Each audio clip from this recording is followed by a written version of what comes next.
Chapter 2. Mary. Now, Chicago, 1884. Mary stared at her reflection in the cloudy mirror and blinked back tears. She had never been a pretty woman, but she was hideous now. It had been weeks since her beating, but the bruises were still there. They had faded from the vivid purple of the first few days to an ugly brownish green, but they were still visible. At least her body had stopped aching. In an unusual fit of compassion, Luther had given her a few days off to rest. But it hadn't been enough to completely heal, and the next few shifts had been painful and slow. However, she was finally able to breathe deeply again, and her sides no longer screamed in agony when she moved. She inhaled, trying to find the courage to make it through another shift. It had been hard to enjoy work before, but now she dreaded it. Jacob was gone, which was a welcome reprieve. Evidently, he'd gone looking for Elizabeth. Mary hoped every day that he wouldn't return, but she knew that wish was probably futile. Jacob had money and power, and Mary knew he'd come back sooner or later. Either with Elizabeth, which would deepen the guilt Mary already felt, or without her, which would probably mean more beatings for her. Neither prospect held much appeal. The bell rang and she trudged down the stairs, feeling very much like she imagined a criminal would on his walk to jail. When she reached the bar, Mary glanced around, as she had every day since Jacob left, hoping she would see neither him nor Mary. And she was rewarded with a feeling of relief when they did not come into view. After Luther made sure all the girls were present and presentable, he sent them on their way, and Mary pasted on a smile as she began her work. She'd just delivered a round of beers to a rowdy table of men when her eyes landed on a dark-haired woman who looked out of place in her proper dress, and her heart stilled. It couldn't be. If she was here, that meant Jacob must have found her. But she did not see Jacob near Elizabeth, nor did Elizabeth appear bruised. But if Jacob hadn't found her, then what was she doing here? Mary hurried toward the woman, glancing at the bar to make sure Luther wasn't watching. "Elizabeth, is that you?" Perhaps it wasn't Elizabeth at all, and her eyes were simply playing tricks on her. But when the woman turned her direction, her face lit up in recognition and her lips pulled into a wide smile.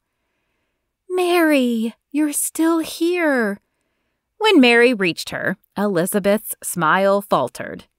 "Oh, Mary." She probably hated Mary for telling Jacob. "I'm so sorry, Elizabeth. I tried to be strong, but I wasn't." Elizabeth shook her head, sadness in her eyes. "It's okay. I understand.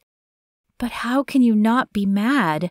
You were supposed to get out of here, and now you're back, and Jacob is probably never going to give you a chance to escape again."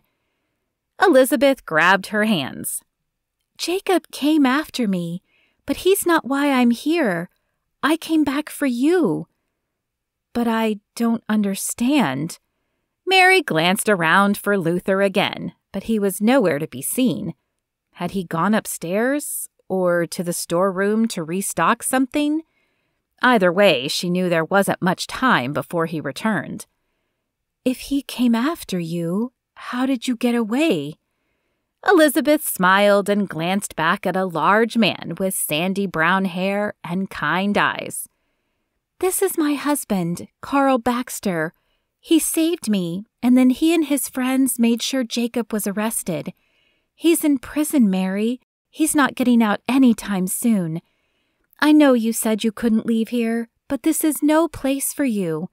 Come back with us. Come to Sage Creek.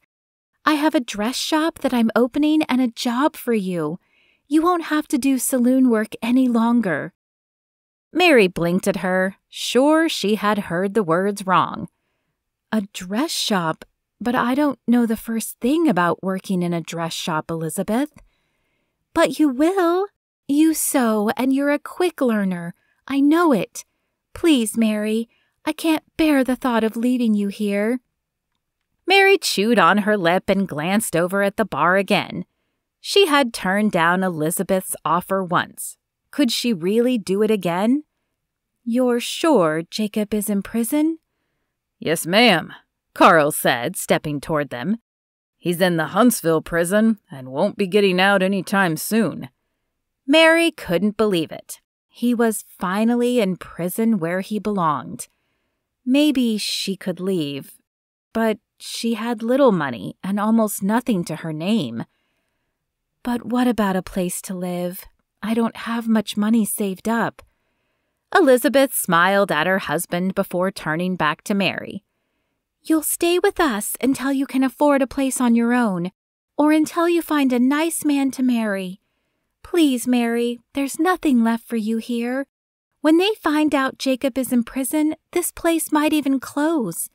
And even if it doesn't, do you want to continue working for Luther?" Mary looked back once more at the bar and then shook her head. She didn't know what the West might hold for her, but it had to be better than here. "No, I definitely do not. Give me a minute to grab my things." Mary dashed up the stairs, hoping Luther wasn't up there, and threw her few dresses and personal items into a bag. There wasn't much, but she took a moment to scan the room just in case. Then she headed back down the stairs, a smile tugging at her lips. She was leaving. Actually leaving. "I guess I'm ready," she said when she reached Elizabeth again. "Wonderful." Elizabeth wrapped an arm around her shoulder and led the way toward the door. But before they were able to step into the sunlight, Luther stepped into their path, and Mary's heart sank. She should have known he would never let them leave. "Well, Jacob is going to be mighty pleased to see that you've returned," he said, his eyes scanning Elizabeth before turning to Mary. "And where do you think you're going?" Carl stepped in front of the women, an imposing force. "Jacob is in prison, and these women are going with me, so unless you'd like to join your former boss, I suggest you step aside." Mary held her breath as she waited to see what Luther would do. He was ruthless, but evidently something in Carl's eyes warned the man he was telling the truth.